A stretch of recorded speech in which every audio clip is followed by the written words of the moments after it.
Welcome to Chapter 25. In Chapter 25, we're going to talk about kind of how we got life, a brief history of, well, Earth, and we're going to discuss how we went through some of the stages of life that we've gone through, how we know about that, so basically discuss fossils, and just some of the ways in which organisms can develop and go through major changes. So this is a really quick run through about kind of what we know and how we know it, and what likely has happened from getting the first life through kind of where we're at today. So this is going to be a definite overview. So as we start off, you'll see really quickly, the Earth is probably somewhere around 4.5 to 4.6 billion years old. So 4.5, 4.6 billion years ago, we've got Earth. Then from there, we've got evidence of life with prokaryotic fossils in stromatolites, these rocks that were produced by bacteria. We have those dating back about 3.5 billion years, but to have them that organized, producing structures like that, they had to have been around prior because those things don't fossilize easily. So that's why a lot of people will use more of like a 4 billion years ago for life, just because they figure it's probably been around for quite a while before we got to the level of stromatolites, which we have fossil evidence of at the 3.5 billion year mark. Now, we have records of these layers of iron oxide. So it does appear that probably 3 billion years ago or prior, possibly as far back as 3.5 billion years ago it looks like, we had photosynthesis. But there wasn't a lot of it going on, so there wasn't as much oxygen being put out there, and most of the oxygen was being bound by iron to make rust, essentially, iron oxide. So we see these layers of iron oxide that go through till about 2.7 billion years ago, where it appears as though there just wasn't any more to suck up the oxygen. And so at this point, we now have an atmosphere with oxygen. And that was a game changer because oxygen does not play well with others, as you'll see. It's an oxidizing substance, and so it likes to kind of muck up with things and react with things and make things break down. So this would have likely killed off a lot of organisms because they couldn't cope with the chemical reactions that were occurring because of oxygen. And so there would have been a shift there, and that might be why we actually have aerobic respiration, cellular respiration, as like a defense mechanism just to get rid of the oxygen from within the organism cells. Eukaryotes looks like somewhere around 2 billion years ago. So 2.1, sometimes you'll see people go a little bit further back, but typically somewhere in the ballpark of 2, 2.1, 2.2 that we got eukaryotes. But then it was another billion years or so before we got multicellular eukaryotes. Now these were still relatively simple ones. These weren't plants and animals at this point, but we start to get towards like algae and things like that. So multicellularity around a billion years ago. Now animal diversity, and what I mean by that is most at least of the general forms that you might recognize today. So we're talking fairly simplistic worms, fairly simplistic what would be crustaceans and such, or early what would become like insects and fish, things like that. We see those earlier forms developing around the Cambrian explosion, which was 543 to about 523 million years ago.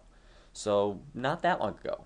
And it was around, depending on who we talk to, about 500 to 475 million years ago that we really start to see stuff move on land. After that, things went rapidly. You had plants evolve because algae moved on land. That basically drew insects and many animals up onto the land. And then you had amphibians, then amphibians into reptiles, then reptiles diverged, and you got mammals, you got dinosaurs, and then they gave rise to birds. All kinds of stuff started happening at that point. The most recent is probably birds, I think, at 150 million years ago. Mammals are more like 2 to 250. Reptiles, you're talking more like 300 million years ago, just to give you guys kind of a really brief sense. I'm not going to go crazy with this, but I want you to appreciate kind of this pattern. So that's a really, really quick history. Now, as we try to figure out, knowing this basic history, how did we get our first cells? We know that we've got evidence of them 3.5 billion years ago, but how'd that happen? How did we get them? And the idea that started off was spontaneous generation, which is that in the right conditions, you're just going to end up with stuff. Like if I put rotting meat out, the rotting meat kind of like turns into or develops or poof makes maggots appear, which then makes flies appear. If I put trash out, I get rats. The trash makes rats. And so this was the prevailing idea for quite a long time. But this got disproved by several experiments. You had Ruddy, Francesco Redi, I believe, that basically just took cheesecloth and covered things with meat inside to show that you only got maggots and flies if it wasn't covered by cheesecloth. But a lot of people are like, that's not good enough. Spallanzani, I believe his name is, might be saying that wrong, was a guy that went through and sealed flasks with broth, so just like a basic chicken broth or something, that would normally go bad because bacteria. So he would heat it up to kill anything that was in there, boil it, and seal some of them in like a glass flask by heating it up and closing it off, and some of them he left open. And he was able to show that if he sealed it, no bacteria developed, it stayed good. And so there's this idea that, all right, apparently broth does not automatically make bacteria appear, although some people still have this idea that the vital force or something couldn't get in because it was sealed. This one's one done by Pasteur that was the same idea, where he sealed the end here, and the broth is still good, sitting in a London museum, if I recall correctly, to this day. So eventually Louis Pasteur put this to rest, where he used this swan neck flask, where he boiled the broth, used the swan neck, and so even though it was exposed to air, the bacteria couldn't make their way up against gravity here. They just kind of got caught here. And so it stayed good for about a year, I believe, and then at some point he busted it open to show that it would go bad afterwards. So even though it was still exposed, it didn't work, so he ultimately disproved spontaneous generation. So that was gone. So this left us with biogenesis, which is just the idea that life comes from life. Now, this obviously has a huge flaw. We know flies come from flies. We know bacteria come from bacteria. But this means we still have to explain, how did we originally get the flies? How did we originally get the bacteria? How did we get at least the first cells? Evolution can explain from that first cell on, but I still have to get that first cell then.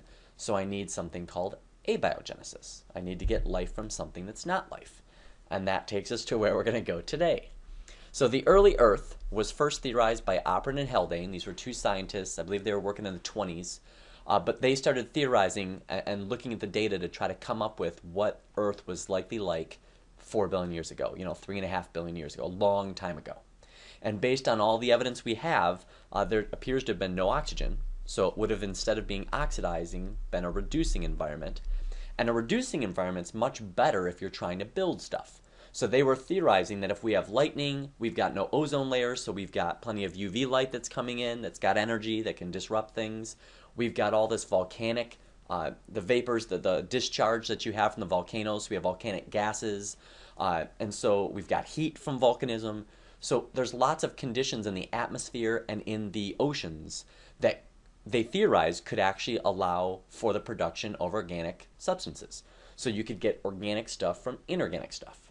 And this was tested by Miller and Urey, who built this interesting contraption with glassware where they had, sparks for lightning. They had stuff essentially heating up and going up through here, condensing and condensing, falling back down, so it simulates like the clouds and storms, and it went back down. Then they boiled it to show like volcanism, where it can essentially heat up and then go back up and then condense again. So they tried to kind of show the water cycle, and they put in the chemicals that appear to have likely been there. So they picked like hydrogen, ammonia. Now we know there's probably some minor differences, but they were pretty good about what we'd likely see there. Methane, stuff like that was mixed in. There you go. So water, methane, ammonia, hydrogen, and I believe some carbon dioxide. So they put these things in there and just kind of let it run. And then periodically they just take samples and see what they found. And they were able to find all 20 amino acids. They found the nitrogen bases that we have in DNA and RNA. They were able to make ATP. So they were able to make organic compounds, especially organic monomers, without any difficulty, with relatively short time frame, in these early Earth conditions. So at this point, we had this idea that, all right, in the early Earth conditions, we would naturally have organic monomers, at least, hanging around. And then additional scientists have gone through, like Fox, went through to show that in the right conditions, especially things where you have heated sand, rock, clay, substances like this, the heat can catalyze and help reactions occur that build polymers. So we not only have organic monomers, we also have organic polymers present in this early Earth environment.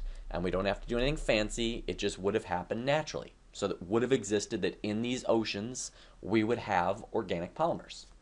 And then Operin did some further stuff and found that he could build stuff like microspheres, coacervates, these structures that we kind of call protobionts, which are cell-like structures that are like spheres of protein or lipids, and so they start to be somewhat similar to cells. I mean, they can oftentimes grow by taking in more lipids. They can pinch apart in some cases to divide.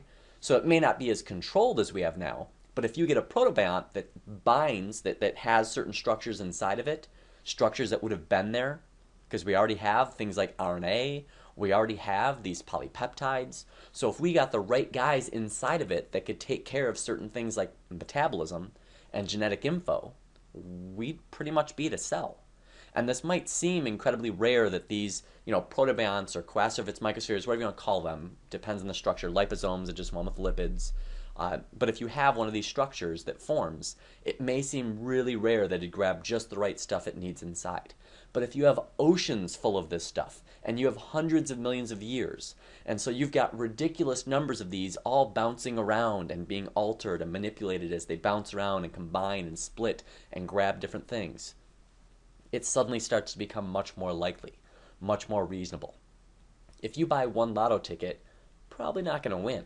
But if you start to buy 1,000,000 lotto tickets or 1,000,000,000 lotto tickets, it starts to be really unlikely you wouldn't win. And so this is what oftentimes will be called the primordial soup hypothesis, where all these organic chemicals should have been around back then. All the experiments show, yes, you would have all these pieces there. You just need them to get together just perfectly to make this happen. Now, this would be difficult to show in a lab because you had hundreds of millions of years and oceans full of these things. So I can't just take a beaker and set it on the shelf and say, go for it, because I'm going to be waiting for a long time if I'm going to have this be realistic. But it does appear to be our best guess. And so that's currently what we have. So to summarize, based on all of our data, it appears that we would be able to get organic monomers from inorganic substances. So abiotically, we don't need help. And then these organic monomers appear to be able to, in the right conditions, which would have been around back then in this reducing environment with all the heat, to form polymers. And those polymers can get together with other stuff. They can get packaged to form things like the protobionts. That's essentially what this is referring to here, this molecular packaging. And inside of those protobionts, we know let's start here. We know there were self-replicating molecules like RNA. We know those things exist. So if we could package some of these guys, self-replicating molecules, that would give us essentially our genetic info. We also know that there's compounds that we have, whether it's RNA or proteins, that act as enzymes or ribozymes if they're RNA. And so if we package some of those guys in there, you'd have a metabolism. So if we could package these guys that should have been around and just get just the right mixture, we'd get to a cell. And so that will be what oftentimes is referred to as the primordial soup hypothesis. And I'll put hypothesis because it's going to be very difficult to go back and test everything because it was so long ago. But based on all evidence, this is probably our best guess. Now, there are some other ones that I'm going to bring up briefly. There are some people that favor more like actually at volcanoes or deep sea volcanoes around these thermal vents. A lot of people like to look at things like archaea, these primitive bacteria that do chemosynthesis, or that in general could have been heterotrophic living around there, because they know that these hot environments with some of these chemicals tend to be good at building stuff. And so some people like to look at those, saying, all right, they'd make organics, maybe that's the birthplace of things, versus up higher perhaps near where the atmosphere is interfacing. And then some people like to just say it came from space. Either the organic materials came from space that we needed, or life itself did, which really just pushes the issue to another planet now where life arose. It doesn't really, solve everything, but it is possible that you have something like an endospore, a bacteria that can go dormant and survive, in some cases, ridiculous conditions, could have come in a meteorite from somewhere else and seeded our planet with life. But that means that somewhere else something still had to happen, and this is still our best guess that these organics gradually got more complex till we got a cell, regardless of kind of where the organics came from. Now, before I stop, because I'm going to stop after this, the first genetic material was likely not DNA. DNA is more complex, it's more involved. We know that RNA would be simpler, and we know there are RNA molecules that can act as catalysts. We call them ribozymes. And we know there are self-replicating molecules of RNA that can copy themselves, or if you've got the right enzyme, it could copy stuff too, acting kind of like RNA polymerase or something. And so if we got the right mix of these things, where both of these functions could be served, and RNA could serve both functions, we wouldn't need protein or DNA, we could have gotten the first functional cell that would be based solely on RNA. That's what we think is most likely, because that's simplest. Now, over time, the RNA would have cooperated, which would allow it to go through and do the process that we now know as the central dogma. So the RNA was likely able to be converted at some point, perhaps, into DNA, but that's when we got to this point that we have DNA, which is better because it's more stable, so it'd be better to be able to use it. We still had RNA because it's been there, it's still hanging around, and the RNA would still do its cooperative job of producing proteins, and proteins just tend to be better catalysts. There's more options of enzymes, so they would be a better choice once again than ribozymes. And so once an organism was able to do this whole central dogma process, it would be much more stable and much more able to diversify and adapt than those earliest cells that relied solely on RNA. And so they would have likely been driven to extinction. They would have gone away. And so the cell that did survive that gave rise to all our cells would have been one of these. And so that person would have been our last universal common ancestor, our LUCA. So it doesn't mean it's the first cell that ever existed. It likely wasn't. But it's the one that ultimately we all descended from. The ones prior to that all went extinct. That's it for now. We'll pick up later tomorrow.